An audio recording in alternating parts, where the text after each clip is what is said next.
Chapter 209. Pertempuran aneh 4. Saya berbaring dengan lutut di tanah. Penembak jitu profesional menggunakan segala macam peralatan tambahan seperti tripod, ruang lingkup, dan penutup telinga, tetapi yang saya butuhkan hanyalah aether. Klik. Saya mengarahkan senapan sniper saya ke arah menara pengawal. Saya bisa melihat Jain dengan mata 1000 mil saya. Saya terletak di punggung gunung 5 km barat laut World End Bridge. Angin dingin bertiup di atasku dan cahaya bintang bersinar di langit. Apakah kamu siap? Saya mengirim pesan kepada Jain yang sedang mempersiapkan pertunjukan. Phantom Thief, ya, saya baik-baik saja. Berapa karunia Anda lagi? Crevon menawarkan 150.000 TP. Jain si dapat mengambil semuanya. Phantom Thief, oh gelombang inilah sebabnya kamu hebat. Jika itu pelit Chok Jung-yong. Bagi saya, 150.000 TP adalah perubahan besar. Itu adalah keuntungan harian saya hanya dari prestige. Padahal, saya menerima kurang dari 10% karena berbagai karya amal saya. Bagaimanapun, persiapan sudah selesai. Saya tidak mengungkapkan nama panggilan saya ke Jin Seyeon dan Aileen. Sebagai gantinya, saya membiarkan mereka meminjam barang langka yang disebut LV, 4 Infinitely Multiplying Communication Letter. Baru saja, tulisan tangan Jin Seyeon muncul di salinan item saya. Kami berdiri di pintu masuk jembatan. Saya memeriksa keadaan senjata saya. Saya membawa 8 peluru sniper, yang merupakan peluru ajaib yang secara pribadi dibuat oleh pandai besi yang pandai dari Prestige. Secara alami, mereka lebih kuat daripada peluru yang diproduksi pabrik. Saya memasukkan kekuatan sihir stigma ke dalam peluru. Saya tidak menambahkan atribut khusus apapun. Peluru ajaib secara alami terbang diam-diam dan cepat. Stigma saya hanya memperkuat properti alami dari peluru ajaib ini. Jika saya harus mengubah nama-nama properti, itu harus peningkatan keasyikan dan keberanian palsu. Mulai. Setelah meningkatkan peluru saya dengan 2 coretan stigma, saya menulis jawaban di atas. Lalu, aku mengeluarkan Crane Feather Fan. Bangun, kabut. Crane Feather Fan adalah harta karun yang mampu mengendalikan angin dan kabut. Dengan menggabungkan kekuatan sihir stigma, saya membuat kabut kegelapan di sekitarnya menjadi lebih padat. Mulai. Pesan yang menandakan dimulainya operasi muncul. Jin Seyeon dan Aileen saling memandang, lalu melangkah ke World End Bridge. Jembatan ini mungkin merupakan jembatan terkuat dan teraman di seluruh alam semesta, karena tidak dapat dihancurkan dan dirusak. Namun, kedua pahlawan yang berjalan di jembatan berpikir berbeda. Karena tekanan psikologis keberadaan Black Lotus ditempatkan pada mereka, mereka tegang dan gugup seolah-olah mereka berjalan di atas lapisan es tipis. Suasana di sekitarnya juga menyeramkan. Angin sepoi-sepoi meniupkan dedaunan dari pohon-pohon di sekitarnya, dan ujung jembatan disembunyikan oleh kabut tebal. Petik 2. Keterampilan apa yang dia pelajari? Aileen tiba-tiba berbicara. Saat dia membenci hal-hal yang menakutkan, dia mengalihkan perhatiannya dari atmosfer yang menakutkan dengan mengajukan pertanyaan yang dia miliki selama sebulan. Bagaimana Fenrir memecahkan bariernya dengan begitu mudah? Dia memutuskan untuk hanya memikirkan hal ini sampai operasi dimulai. Dia bahkan memberikan saran hipnosis pada dirinya sendiri melalui spirit speech. Bagaimana barierku bisa dihancurkan dengan mudah? Mendengar gumaman Aileen yang kesal, Jin Seyeon menjawab dengan tulus. Fenrir sangat bergantung pada senjata dibandingkan dengan pemain lain. Fenrir bukan satu-satunya pengguna kemampuan dengan masalah ini. Orang-orang dengan hadiah yang berhubungan dengan senjata semuanya memiliki kekurangan yang sama. Petik 2. Kemampuan pengguna yang hanya bisa menampilkan kekuatan mereka dengan senjata. Bagi mereka, senjata adalah kondisi yang diperlukan, daripada kondisi yang memadai. Bagi sebagian besar pengguna kemampuan, senjata adalah kondisi yang memadai. Misalnya, Chae Na-yun dan Kim Soo-ho, tidak peduli senjata apa yang mereka pegang, selama itu berbentuk pedang, mereka tidak akan kehilangan terlalu banyak senjata. Jin Seyeon juga bisa menembakkan panah ajaib tanpa menggunakan busur atau panah. Tapi itu bukan kasus untuk pengguna berkemampuan seperti Fenrir Kim Ha-jin dan Master Senjata Kim Yong-jin.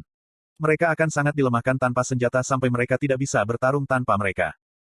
Pengguna dengan kemampuan khusus atau mungkin tidak fleksibel seperti itu sering dibuat ketika mereka tidak memiliki kemampuan untuk menggunakan kekuatan sihir. Aku tahu, saya mungkin tidak terlihat seperti itu, tetapi saya berada di posisi 300 teratas dalam teori. Petik 2. Maka kamu harus tahu bahwa cacat ini juga bisa menjadi kekuatan mereka. Ketika pengguna dengan kemampuan yang tidak fleksibel bersinar, itu biasanya karena cacat dari hadiah mereka bertindak sebagai kekuatan mereka. Sederhana saja, karena ketergantungan mereka pada senjata tinggi, kecakapan pertempuran mereka meningkat secara drastis dengan peningkatan kualitas senjata. Bagaimana jika Kim Yong-jin diberi pedang legendaris Xiang Yu, Tae? 1. Kemudian ia akan menjadi kaisar tertinggi Xiang Yu sendiri, karena hadiahnya memungkinkannya untuk menggunakan semua senjata sampai ekstrim. Fenrir serupa. Tidak ada teknologi di era modern yang mampu memperkuat senjata. Senjata juga memiliki sejarah dangkal, itulah sebabnya senjata jarang ditemukan sebagai artefak. Kami juga tidak memiliki teknologi untuk membuat senjata melebihi kekuatan artefak. Petik 2. Saya mengerti. Aileen setuju. Mereka tidak ada di bumi. Tower of Wish memiliki item dan keterampilan yang dapat memperkuat peralatan apapun. Fenrir's Gift telah menunjukkan sinergi yang luar biasa dengan sifat Tower of Wish ini, dan dia berhasil mengangkat keberadaan senjata yang dikenal sebagai pistol. Satu-satunya pertanyaan yang masih dimiliki Aileen adalah di mana ia mendapatkan peluru. Jadi dia membalikkan hidupnya dengan tiket hitam. Aku tidak akan sejauh itu. Dia baik-baik saja bahkan sebelum memasuki menara. Bagaimanapun, mari fokus. Ini akan segera dimulai. Petik 2. Aileen mengangguk. Panah peringatan Black Lotus akan segera tiba. Petik 2. Aku akan fokus mulai sekarang. Aileen menggunakan spirit speech untuk dirinya sendiri. Pada saat itu, persepsinya tentang dunia melambat. Angin bertiup melewatinya berhenti, dan kaki Jin Seyeon melayang di udara. Aileen berjalan, merasakan setiap mikrodetik secara detail. Dalam kondisi ini, bahkan Aileen kesulitan bergerak dengan benar. Namun, itu adalah kondisi sempurna untuk mengamati apapun yang terjadi di sekitarnya. Kemudian tiba-tiba, dia merasakan aliran udara memutar jauh. Aileen bisa melihatnya dengan jelas. Sebuah panah kayu memotong udara dan terbang ke arah mereka. Tidak diragukan lagi itu adalah tembakan peringatan Black Lotus. Aileen juga bisa melihat sesuatu yang lain. Sebelum panah Black Lotus bisa menyentuh tanah, seberkas cahaya putih terbang ke depan, menelusuri jalur panah kayu. Itu adalah peluru Fenrir, bukan peluru. Sebanyak 8 bintang jatuh saling membuntuti dengan sempurna. Kecepatan bintang jatuh jauh melebihi kecepatan panah kayu. Langit berubah putih ketika peluru Kim Ha-jin terbang dengan kecepatan cahaya. Terus terang, itu pemandangan yang indah. Aileen membuka matanya lebar-lebar dan memperhatikan tampilan memesona. Sementara itu, panah Black Lotus masih belum mencapai lokasi mereka. Itu masih terbang di udara, namun gigi Fenrir telah mencapai tengkuk Black Lotus. Pada saat berikutnya, serigala menggigit leher Lotus. Kemudian, ledakan putih meletus. Kekuatan sihir terkondensasi dalam peluru Fenrir melonjak ke tingkat yang terlihat. Setiap peluru melanjutkan letusan kekuatan sebelumnya, menciptakan ledakan rantai yang memperkuat kekuatan destruktif dari peluru sihir normal.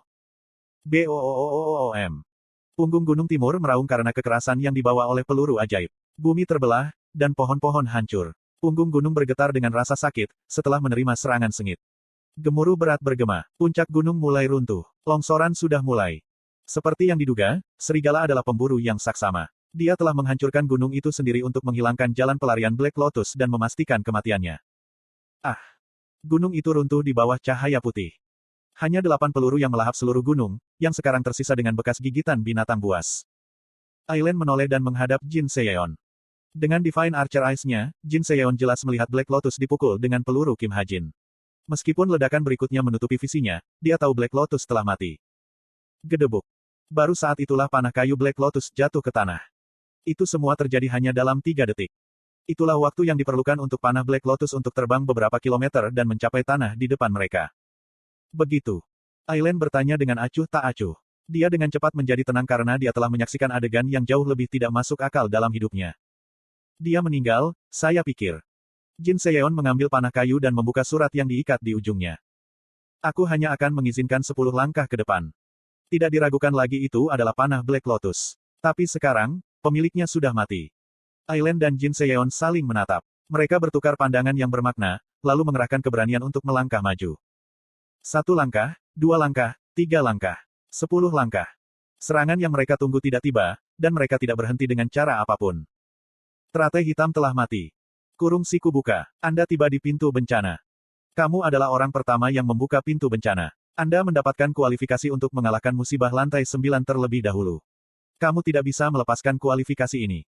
Bencana di lantai 9 sekarang akan turun ke lantai 8. Saya berjalan menuruni gunung begitu saya selesai. Acara itu memenuhi kesimpulan yang saya inginkan. Berkat melemahkan fondasi gunung dengan Mystic Key, saya dapat menyebabkan longsoran salju dengan benar, dan dari tampilannya, Aileen dan Jin Seyeon tidak mencurigai apapun. Wah! Aku menghela nafas lega. Sekarang, yang harus saya lakukan adalah duduk dan mengumpulkan SP. Saya berencana untuk pulang. Tetapi pada saat itu, bayangan sosok manusia melompat keluar dari kegelapan. Pembunuh itu menyambar saya dari belakang dan mulai mencekik saya. Ik! Saya benar-benar terkejut tetapi tidak dari rasa sakit karena sesak napas. Aku tidak merasakan kehadiran apapun, dan teriakan itu dari seorang gadis juga. Apa? Siapa gadis ini? Aku dengan ringan mengaktifkan Aether, yang dengan mudah mendorong pembunuh itu. Kiyak. Gadis itu pingsan setelah Aether memukul dagunya. Aku menggosok leherku, batuk beberapa kali, dan menatap gadis itu. Siapa dia? Gadis itu mengenakan topeng, dan namanya NPC juga disembunyikan. Memiringkan kepalaku, aku membuka kedoknya lebih dulu. Tetapi saya masih belum bisa mengetahui siapa dia. Dia hanya terlihat terlalu biasa saja. Persetan. Saya menjadi sangat ingin tahu. Teknik silumannya luar biasa, tapi tindak lanjutnya terlalu ceroboh. Sesuatu yang sederhana seperti menikamku dengan pisau akan jauh lebih efektif daripada mencoba mencekikku dengan bodoh. Petik 2. Saya memeriksa jam tangan pintar saya karena saya dapat melihat sebagian besar informasi NPC dengannya. Tapi yang mengejutkan saya, tidak ada apa-apa. Apakah dia terlalu tidak penting atau justru sebaliknya? Saya tidak bisa melihat informasi tentang dia, apalagi namanya. Merasa bingung, aku meletakkan gadis itu di pundakku. Dia mungkin mati jika aku meninggalkannya seperti ini, karena monster yang tak terbayangkan akan mulai berdatangan begitu pintu lantai 9 terbuka. 1 jam kemudian, rumah Iron Blood Duchess. Jadi Hajin, mengapa kamu melakukan semua itu gelombang? Jain bertanya. Aku merasa sedih melihat luka yang dia derita di sekujur tubuhnya. Meskipun dia menggunakan boneka untuk pekerjaan itu, sepertinya sudah cukup banyak kerugian baginya. Kenapa tidak? Itu menyenangkan. Kami juga menghasilkan 150.000 TP gratis. Petik 2. Kamu benar, tapi, ya, uang itu bagus gelombang. Jain tidak menggali meskipun ia tampaknya memiliki banyak pertanyaan yang ingin ia tanyakan. Inilah sebabnya saya menyukai kepribadian Jain. Dia tidak mengajukan pertanyaan yang membuat pihak lain merasa tidak nyaman dan dia tidak pernah menekan mereka. Dia santai dan tahu bagaimana mengambil petunjuk. Oh, Hajin, pertandingan turnamen bela dirimu besok, kan gelombang? Iya, tapi aku akan kehilangan. Mengapa? Bos adalah lawanku. Saya tidak bisa mengalahkannya bahkan jika saya dibunuh dan dilahirkan kembali. Tentu saja, saya menjadi jauh lebih kuat juga. Saya memiliki kepercayaan diri untuk mengalahkan siapapun di dalam menara, dan bahkan di dunia luar, saya yakin saya akan, setidaknya, pangkat menengah tinggi. Dengan Desert Eagle dan Aether yang diperkuat bersama dengan keterampilan yang baru saya peroleh, akan mengejutkan jika saya tidak setidaknya pada level itu. Meski begitu, saya tidak bisa mengalahkan bos. Itu masalah kesesuaian. Tidak ada penembak jitu yang mampu mengalahkannya. Bos akan kecewa. Kecewa. Dia senang dia bertemu denganmu. Petik 2. Dia suka menggertak bawahannya. Tidak, aku pikir dia mungkin akan kehilangan tujuan jika kamu bertanya gelombang. Aku menyeringai. Bos kehilangan dengan sengaja. Saya menemukan itu sulit untuk dipercaya, mengingat betapa dia benci pada seseorang. Saat aku hendak mengatakan sesuatu. Witing. Sirene yang keras tiba-tiba berdering. Itu kemungkinan hasil pertama dari membuka pintu bencana. Aku meninggalkan Jain dan berlari dengan cepat. Dengan pistol di tangan, aku dengan cepat menaiki tangga ke kamar Tomer. Tomer sedang melihat ke bawah dinding kastil barat dari balkon kamarnya. Suasana berat memenuhi udara. Aku mengetuk bahunya. Yo, Iron Blood Duchess. Petik 2. Oh, kamu di sini. Tomer menatapku dan tersenyum pahit. Saya berjalan ke atas dan juga melihat ke dinding kastil barat. Segerombolan monster bergegas menuju ke sana. Mata mereka diwarnai merah, jelas marah karena haus darah. Hanya 1 jam telah berlalu sejak pintu lantai 9 dibuka, tetapi perubahan seperti itu sudah terjadi. Seperti dugaanku, musibah itu tampaknya lebih kuat daripada dalam kisah aslinya. Secara mengejutkan mereka baik-baik saja. Tentara Tomer mempertahankan dinding kastil dengan baik. Saya berharap banyak dari prajurit elit, Iron Blood Duchess. Petik 2. Hanya apa kamu? Tomer menatapku dengan tatapan tajam dan bertanya. Apa? Apakah Anda seorang nabi atau semacam reinkarnator? Petik 2. Oh. Aku tersenyum tipis. Apakah itu 3 bulan lalu? Saya mengatakan kepada Tomer untuk melatih prajuritnya bahkan lebih ketat daripada yang dia lakukan sebelumnya sehingga mereka bisa mencapai setidaknya level 13. Saya juga memberinya semangat agar tidak murah dan menginvestasikan uang ke peralatan mereka. Tomer tidak mengerti mengapa, tetapi dia mempercayai saya dan melakukannya. Karena keluarga kerajaan tidak akan mendengarkan orang luar seperti saya memastikan untuk mempersiapkan prajurit Tomer secara menyeluruh. Apakah Anda seorang reinkarnator? Tidak, Anda harus menjadi seorang regulator. Petik 2. Saya mendapatkan kesalahpahaman yang aneh dari Tomer karenanya. Regresor, seolah-olah seseorang seperti itu pernah ada. Petik 2. Shin Myung-chul adalah salah satunya. Petik 2. Kuhum. Aku menggaruk leherku. Kakek Shin Jong-hak, Shin Myung-chul, adalah satu-satunya regulator di dunia. Tentu saja, itu tidak dikonfirmasi secara resmi. Tidak ada yang tahu pasti apakah itu benar. Ini kurang lebih fakta yang sudah mapan. Petik 2. Bagaimanapun juga, aku bukan seorang regulator atau semacamnya. Saya mengambil pistol saya. Ada jarak 1-2 km antara rumah Tomer dan dinding kastil, tetapi jarak yang moderat tidak banyak menghalangi saya. Aku bisa menembak dari sini. Haruskah saya membantu mereka? Petik 2. Tidak, biarkan mereka. Tomer menggelengkan kepalanya. Mereka juga membutuhkan pengalaman tempur nyata. Melihat di medan perang, saya melihat bahwa tentara Tomer mengalahkan monster. Sepertinya latihannya yang sangat jahat sangat efektif. Petik 2. Itu dulu. Tomer tiba-tiba mengeluarkan seruan aneh. Saya bahkan tidak punya waktu untuk bertanya apa. Tomer tiba-tiba memelukku, membuatku linglung. Sesuatu yang lembut menyentuh kulitku. Hei kau. Sebelum saya bisa mengatakan apa-apa, Tomer melepaskan kekuatan sihirnya. Itu menyelimutiku dan membakar sesuatu. Segera setelah itu, Tomer memisahkan diri dari tubuhku. Apa itu tadi? Pengakuan mendadak. Petik 2. Tanyaku, berusaha bersikap tidak terpengaruh. Apakah aku terlihat gila? Ada mantra pelacak di tubuhmu. Petik 2. Apa? Pada awalnya, saya pikir dia berbohong untuk menyembunyikan rasa malunya. Sulit untuk menerima bahwa Aether tidak dapat mendeteksi mantra yang menempel di tubuhku. Namun, ekspresi Tomer serius, dan aku bukan tipe pria tampan yang akan diakui oleh seorang gadis. Tomer berbicara. Aku tidak memperhatikan sampai aku sudah dekat. Seharusnya sedang Medea. Petik 2. Petik 2. Tiba-tiba aku merasakan hawa dingin membasahi punggungku. Medea. Memang, jika itu adalah Medea, dia seharusnya bisa menempatkan mantra pelacak pada saya tanpa saya sadari. Hati-hati, ini tidak seperti administrator tidak bisa membunuh pemain. Petik 2. Tapi kenapa dia melakukan itu? Kami tidak berada dalam hubungan yang buruk. Petik 2. Apakah kamu tidak mengambil semua uangnya? Apakah Anda tidak tahu bahwa Medea paling mencintai uang? Plus, Medea ada di eselon atas di antara administrator. Ada beberapa yang bisa menghentikannya jika dia benar-benar memutuskan untuk melakukan sesuatu. Petik 2. Saya menjadi sedikit gugup. Saya tahu kepribadian Medea lebih baik daripada orang lain. Jika dia membuat mantra pelacak untukmu, kamu pasti benar-benar gugup. Oh, apakah Anda melihat turnamen Craftsman? Bahkan, apakah Anda tahu apa itu? Petik 2.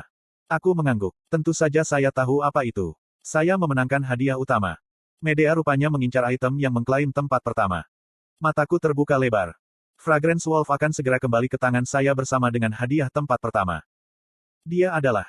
Ya, jika Anda bisa, cobalah untuk mendapatkannya untuknya. Dia suka menerima hadiah dan memastikan untuk membayar utangnya. Petik 2.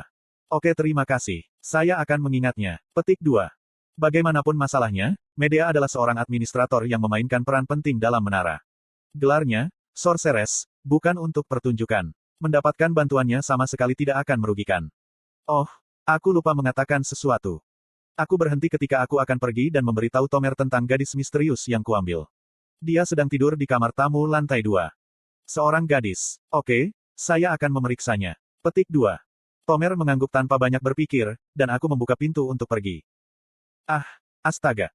Lalu, aku tersentak. Bos berdiri tepat di depan pintu. 1. http://usa.cinadeli.com.cn/culture-2011 tanda hubung 02-16-konten-120253992-2.htm